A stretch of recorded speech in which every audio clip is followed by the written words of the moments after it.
Hello there, and as usual, I'm Aaron from Last Stand Gamers, and welcome. So today we're taking a look at another beautiful creation from the Steam Workshop. Now this here in front of me is a small communications outpost, or it looks like a little bit of a radar dish that's pointing up into the sky. Sadly it's not a giant laser weapon to shoot down sort of battleships or other ships that are out there in space.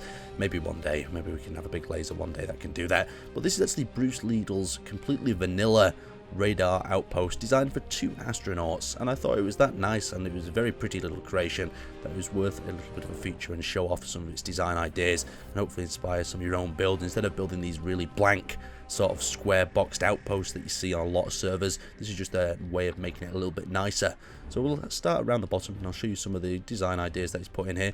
For the staircase itself, he's actually inverted it up the other way, and you think that this might not work at all, but it does. You can actually climb up very easily, and along the sides he's actually broken down some pieces of glass to act as a sort of rail so astronauts don't go falling off the side. And in other areas here it is incomplete as well, to give this sort of feeling of this quick sort of ready structure. Down the sides we've also got these reinforcement pillars, giving it a little bit more structural integrity, as well as 1 or 2 turrets that are spaced around to fend off them critters. So you've got things like the cyber dogs and the aliens that well, they're not the aliens, but the creepy crawly alien type things that you want to fend off. You don't want them breaking into your outpost and then relaying information like in Starship Troopers when they suck that guy. Oh, Aaron, you're going way off subject there.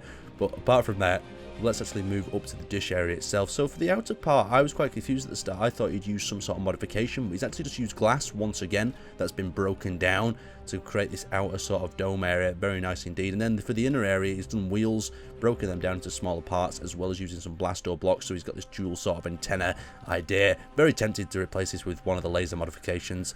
As you can see over here ourselves, we've got these small laser antennas so you can hook up to the ships above. And in the inner area, we've got some more semi-constructed blocks, but it just really gives you a feel of a communications sort of radar dish device. And as you come to the back here, you can see it's all connected up with 2 rotors there, so you could actually track a moving aircraft or ship across the sky with it if you wished. But let's go inside. So inside here, as you can imagine, it's quite a cramped area, but he's made the best of the space. So if we go to the left, we actually have the warning and the reactor. What's good about this is it's quickly near the door, so you can actually power up this thing if it goes offline without having to break through a load of different doors. We've got the cockpit here that we can actually control, and we can actually move the radar device around if Aaron can actually get his camera into the right sort of perspective to look outside. I don't think I'm going to be able to do it. Hold on. F8. And if we go to 9 now, we should be able to actually start rotating our dish. So you can turn that up, raise that up to the top, turn that down. Oh, the dish is actually flopped to the ground.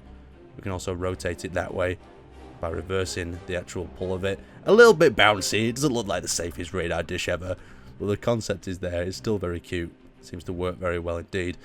And it doesn't snap off like you'd expect, and still rotors and pistons, even at this really late stage in Space Engineers, are still quite problematic and do some strange things at times. So if we continue through this rear area here, we've got the downstairs area that is like a little bit of a storage area, and the batteries that power this place. He's put these little struts in here. I'm guessing this is supposed to say it's like connecting up through wires to the top deck, and we've got the cargo containers down here as well. A little bit of flooring, you can see the snow from underneath the station there as well. Now if we access this stairs area, it takes us up onto the first of the 2 sort of catwalks above. Now it is a very simple design, there's not much to it, but it shows you when you build something simple, you can still make it look extremely beautiful. So we can walk around this catwalk area, and it's not perfectly sort of symmetrical, and that leads to its own sort of edge. Some people get a little bit crazy if the design itself is not super symmetrical and everything's matching up. We can walk up into the second catwalk area. We've got these semi-constructed catwalks that just create a really nice sort of building atmosphere. The use of the semi-constructed blocks in total in this design just really helps it pull off that sort of effect. I just really wanted to show you this today. It's a bit of an unusual sort of thing that I wouldn't normally show, but I thought the amount of detail that had gone into it was definitely worth a quick little video showing you some of its features. Anyway, there'll be a link down in the description, and I will see you next time.